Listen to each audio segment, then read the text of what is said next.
This educational story explains how the Vikings Confraternity spread from Port Harcourt to Abia State Polytechnic in Aba and became the most powerful group on campus. It shows how their influence grew through unity, discipline, and community ties, making them stronger than rival confraternities like Black Axe, Buccaneers, and Klansmen. The story also explores how their control affects student life, politics, and safety in the school and nearby areas. It ends with a lesson on the dangers of cultism and the need for better youth guidance and security in Nigerian institutions. 10 years of observation. As a researcher who has spent the better part of a decade studying the phenomenon of campus confraternities in Nigeria's South-South and Southeast regions, I have witnessed transformations that would seem unbelievable to those unfamiliar with the intricate social fabric of our tertiary institutions. My work has taken me through the corridors of universities and polytechnics, through hushed conversations with students, administrators, security personnel, and yes, even former cult members seeking redemption. What I discovered at Abia State Polytechnic in Aba represents one of the most profound cases of institutional infiltration by confraternity groups I have encountered in my career. This is not a story I tell lightly, nor is it one that brings me any satisfaction. It is, however, a story that must be told if we are to understand the depth of the challenge facing our educational institutions and the communities they serve. To understand how the Vikings Confraternity came to dominate Abia State Polytechnic, one must first understand the geography and social dynamics of the region. Port Harcourt, the capital of River State, has long been considered the spiritual homeland of the Viking Confraternity, also known as the Norsemen or the Norsemen Kclub. Founded in 1982 at the University of Port Harcourt, the group emerged during a period when Nigeria's socio-political landscape was turbulent and young people sought identity and protection through group affiliations. The proximity of Abia State to River State is not merely geographical. It is cultural, economic, and social. Aba, often called the Japan of Africa for its industrious trading culture, sits less than 60 kilometers from Port Harcourt. The Aba-Port Harcourt Expressway serves as more than just a road. It is a conduit of influence, trade, ideas, and, unfortunately, the spread of confraternity culture. During my field research in 2015, I interviewed a security consultant who had worked with both Rivers and Abia State governments. He explained that the porous nature of state boundaries in the southeast made it nearly impossible to contain social movements, whether legitimate or illegitimate. He told me when something takes root in Port Harcourt, it's only a matter of time before it spreads to Aba, Umuahia, and beyond. The people move freely, they trade, they intermarry, they go to school together. The Vikings understood this connectivity better than most. As their influence solidified in Port Harcourt through the late 1980s and 1990s, they began a systematic expansion into neighboring states. Abia State, with its thriving commercial center in Aba and its growing educational institutions, represented fertile ground for recruitment and influence. Abia State Polytechnic, established in 1991 as a merger of existing technical colleges, quickly became one of the most sought-after tertiary institutions in the Southeast. Its programs in engineering, business studies, and applied sciences attracted students from across the region. But this growth in popularity also made it vulnerable. My research revealed that the Vikings' entry into Abia Poly, as it is colloquially known, was neither accidental nor haphazard. It was strategic and methodical. According to documents I reviewed and testimonies I collected, the initial wave of Viking influence came through students who had familial or social connections to Port Harcourt. Some were indigenous to River State but chose to study in a bar for various reasons: proximity to family businesses, specific programs, or deliberate placement to expand territorial influence. A former student administrator, who spoke to me on condition of anonymity in 2025, recalled the early 1990s. At first, we didn't understand what was happening.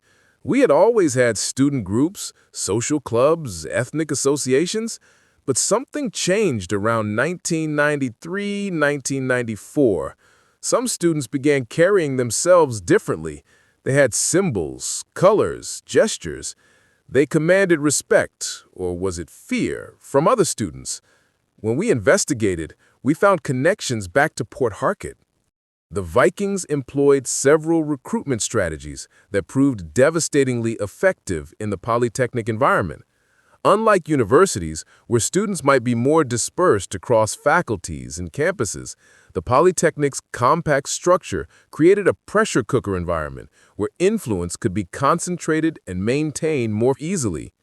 They targeted strategic demographics: young men from humble backgrounds who sought protection and advancement, students who struggled academically and needed help with examinations, those who had experienced bullying or intimidation and wanted to ensure their safety, and ambitious individuals who saw confraternity membership as a shortcut to campus influence and post-graduation opportunities. Back in the days, the Vikings had established what can only be described as institutional dominance at Abia State Polytechnic. Through countless interviews and careful documentation, I pieced together the structure of this dominance, which operated on multiple levels simultaneously. The social level. On campus, Viking members became unavoidable presences. They controlled strategic locations. This territorial control was subtle to the untrained eye, but glaringly obvious to students. A female student I interviewed in 2016 described her 4 years at the Polytechnic. You learned quickly where you could and couldn't go, especially in the evenings. There were areas that were just understood to belong to certain groups. The Vikings had the most territory. Social events became platforms for displaying influence. During cultural festivals, departmental weeks, and even orientation programs for new students, Viking presence was felt. They didn't always announce themselves overtly. In fact, much of their power came from the mystery and the whispered knowledge that everyone shared, but no one openly discussed. The economic level. Aba's commercial culture permeated the Polytechnic, and the Vikings understood the importance of economic control. Through my research, I documented how confraternity influence extended into various commercial activities around campus. While the Vikings held dominance, they were not unopposed. The Black Axe Confraternity, also known as the Neo-Black Movement of Africa, established itself as the primary rival at Abia State Polytechnic. Founded at the University of Benin in 1976, the Black Axe had its own strong presence across Nigerian campuses, and its members were not willing to cede Abia Poly to Viking control without resistance. The relationship between these two groups created a dangerous dynamic that affected every aspect of campus life. My research documented numerous confrontations between 2005 and 2025, ranging from verbal altercations to property destruction to violent clashes that occasionally resulted in injuries and even fatalities. A pattern emerged from my analysis of these confrontations. They typically escalated during periods of transition and competition for resources. The beginning of academic sessions, when new students were being recruited, during student union elections, when political influence was at stake, and at the end of sessions, when scores were being settled before dispersal. These were high-risk periods. The Black Axe, while second in dominance to the Vikings, employed different strategies. Where Vikings relied on widespread infiltration and territorial control, the Black Axe often concentrated their influence in specific departments and faculties. They built power bases in particular areas of study and among specific ethnic or regional groups, creating pockets of control that the Vikings could not easily penetrate. A student who navigated both groups during his time at the Polytechnic, though wisely refusing to join either, described the campus dynamic to me. It was like living in a city with two rival governments. Each controlled different territories, different resources. Sometimes there was an uneasy peace, a kind of understanding. Other times, tension would build over some perceived disrespect or territorial encroachment, and you knew violence was coming. We learned to read the signs, when to stay in your hostel, when to go home for a few days, when to keep your head down. While the Vikings and Black Axe dominated the confraternity landscape at Abia State Polytechnic, other groups maintained smaller presences. The Klansmen Confraternity, the Buccaneers, also known as the Sea Dogs, and occasionally other groups had members on campus, but their influence paled in comparison to the two major groups. The Klansmen, despite having a presence in other Southeast institutions, struggled to establish strong roots at Abia Poly. My research suggested several reasons for this. First, they arrived relatively late to the scene, by which time the Vikings had already saturated many recruitment pools. Second, their organizational structure and culture, which emphasized secrecy and selectivity, made it difficult to achieve the mass influence that the Vikings wielded. The Buccaneers faced similar challenges. While they had prestige and influence in some universities, particularly in the Southwest, their foothold at Abia Poly remained limited. A former Buccaneer member I interviewed in 2019, who had since renounced cultism and was working with a youth rehabilitation program, explained, "We were fighting against an established hierarchy. The Vikings had been there longer, had more members, controlled more resources. We could maintain our small brotherhood, but expansion was difficult. Every new recruit we approached had either already been approached by Vikings, knew someone in Vikings, or was afraid of Viking retaliation if they joined a rival group." This reality created an interesting dynamic where smaller confraternities sometimes formed informal alliances against Viking dominance, or alternatively, kept such low profiles that they avoided direct confrontation. Some essentially became underground operations, maintaining their brotherhood bonds without seeking territorial or institutional control. The Vikings' influence didn't stop at the Polytechnic gates. As my research expanded to cover Abia City and its environs, I discovered how deeply confraternity influence had penetrated the broader community. This was perhaps the most disturbing aspect of my findings, the normalization of cult presence in everyday life.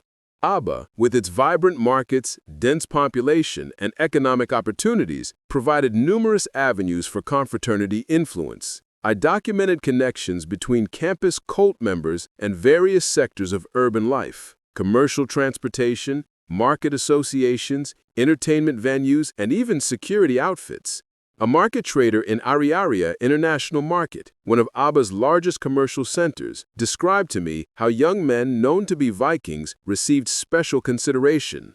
In business, you need protection. You need people who can help you recover debts, who can ensure goods arrive safely, who can mediate disputes. Some of these Viking boys, once they graduate or even still in school, they become useful contacts. You may not like it, but it's the reality we live in.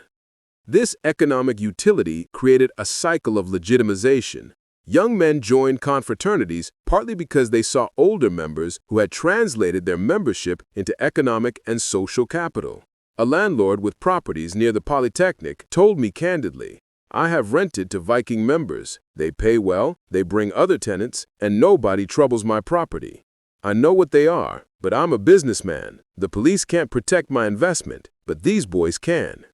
The entertainment industry in Abia also showed Viking influence. Nightclubs, bars, and event centers near the Polytechnic operated with awareness of confraternity dynamics. Owners or managers often maintained relationships with Viking leaders to ensure their establishments weren't targeted for violence or disruption. Some venues became known as Viking-friendly spots, while others might have Black Axe patronage. A DJ who worked Abia's nightlife scene for over a decade shared his observations.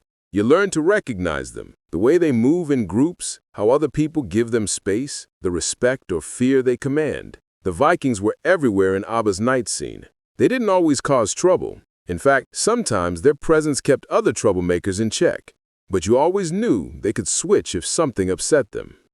Behind the territorial control, the institutional influence, and the economic networks, there were human costs that my research documented with growing sorrow.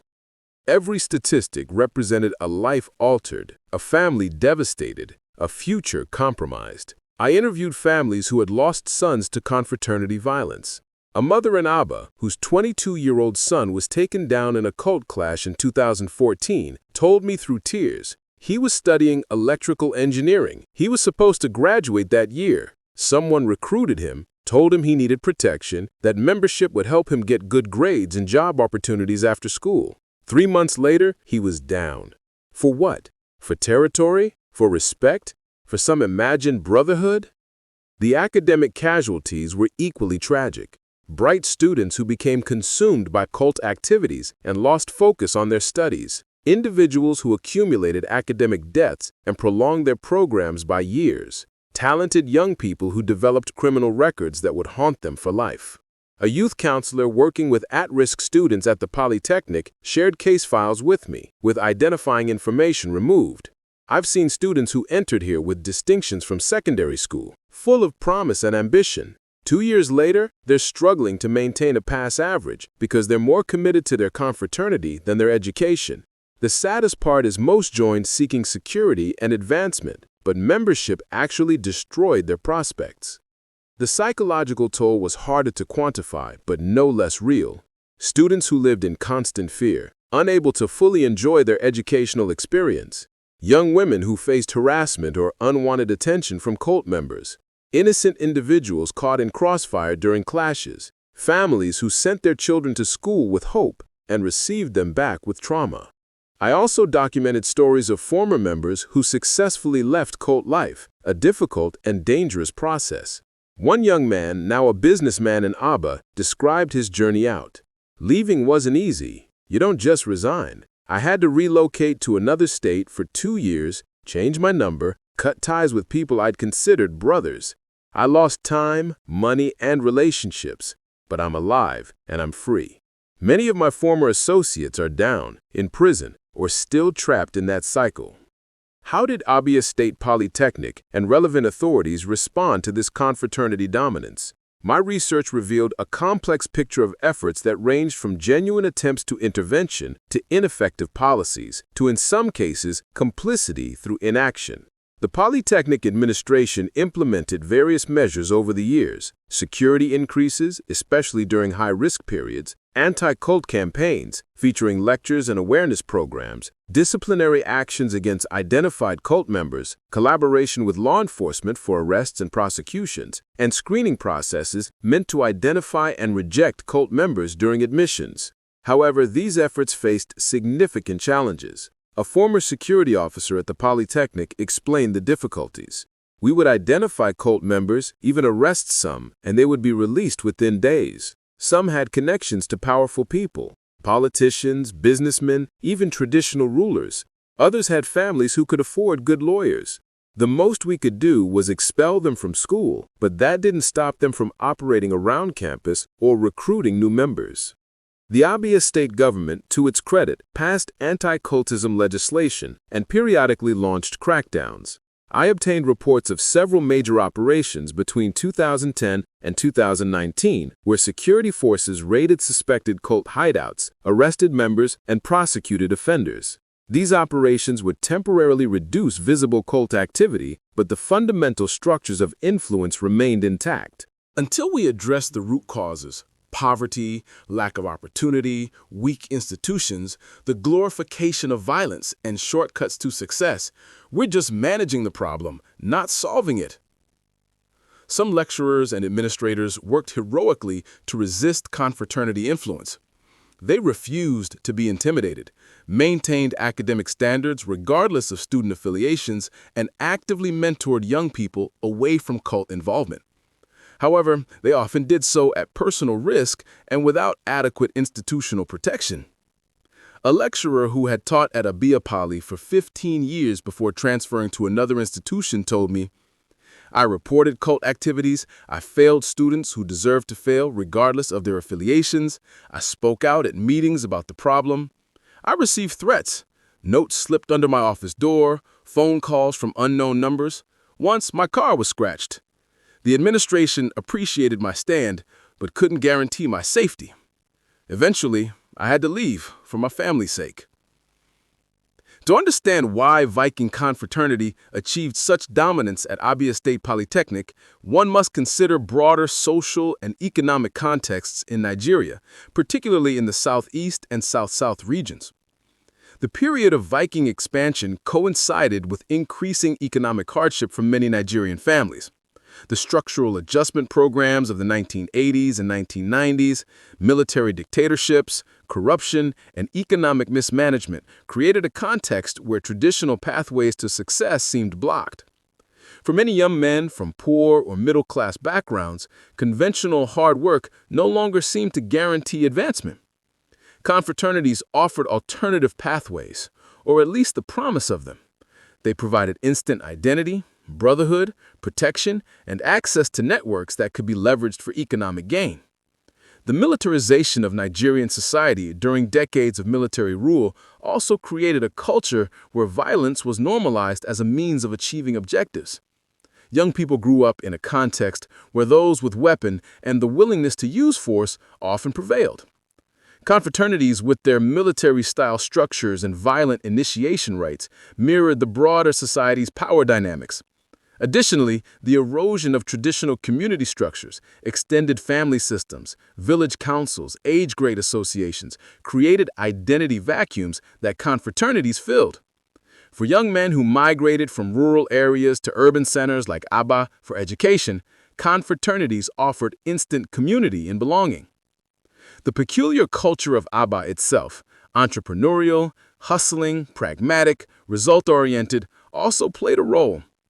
Aba celebrates success, often without asking too many questions about its origins.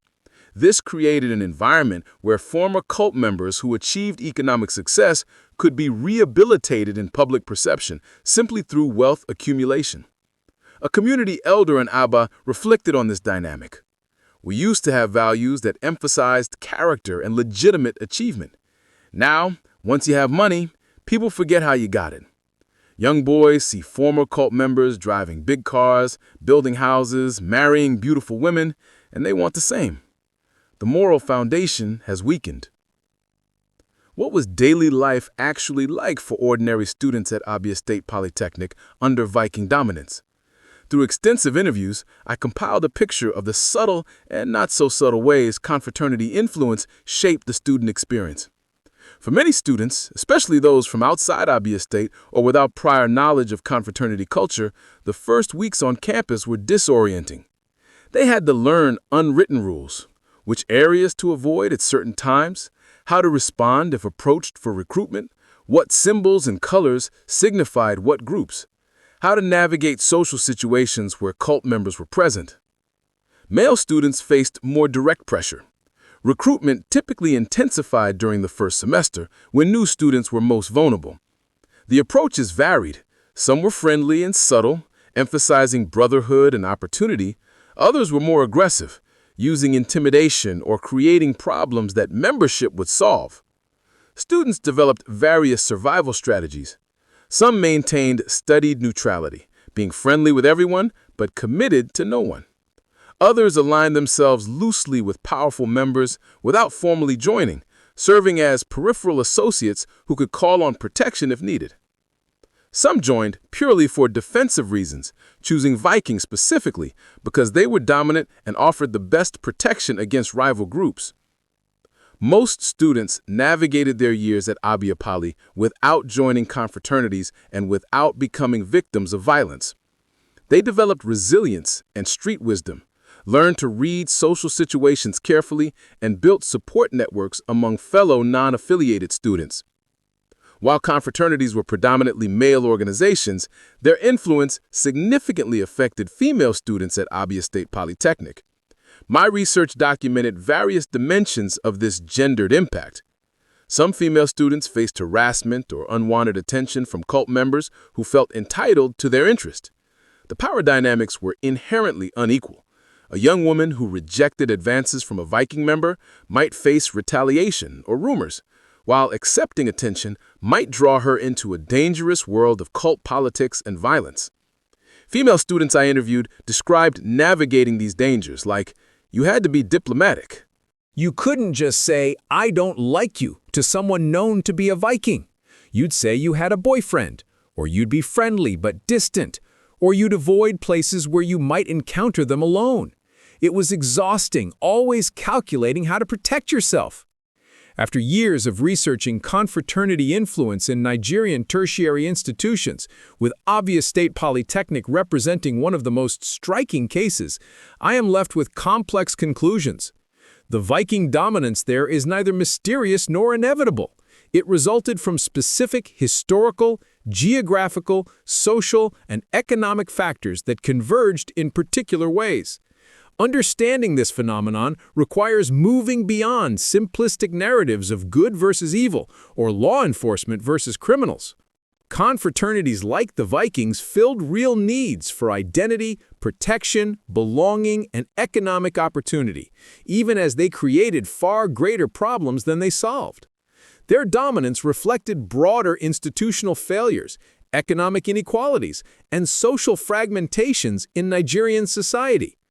Combating this influence requires equally complex, multi-layered responses. Strengthening legitimate institutions so they can provide the security, justice, and opportunity that young people seek. Creating economic pathways for youth that don't require violence or criminality.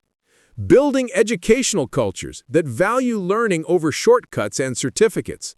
Developing community structures that provide identity and belonging without violence. Maintaining consistent law enforcement that doesn't exempt the powerful or well-connected. Offering genuine rehabilitation programs for those who want to leave cult life. And telling honest stories about the real costs of confraternity involvement. Lost lives, destroyed futures, devastated families. The story of Viking dominance at Abia State Polytechnic is ultimately a tragedy of wasted potential, of young people drawn into destructive paths, of an institution unable to fully protect its students, of a society struggling with the consequences of decades of misgovernance and inequality. But it is also a story of resilience, of students who navigated danger to complete their education, of lecturers who maintained their integrity despite pressure, of families who refused to let confraternities claim another generation, of former members who found their way back to legitimate lives. This research has been my contribution to understanding a problem that affects millions of Nigerian young people. My hope is that understanding leads to more effective intervention, that intervention leads to genuine change, and that change eventually makes dominance by any confraternity at any institution a historical curiosity rather than a present reality. The work continues. The story is not finished, but it must be told, understood, and ultimately rewritten by a generation that chooses different paths to power, different definitions of brotherhood, and different measures of success. This content is for educational purposes only. We don't support cultism.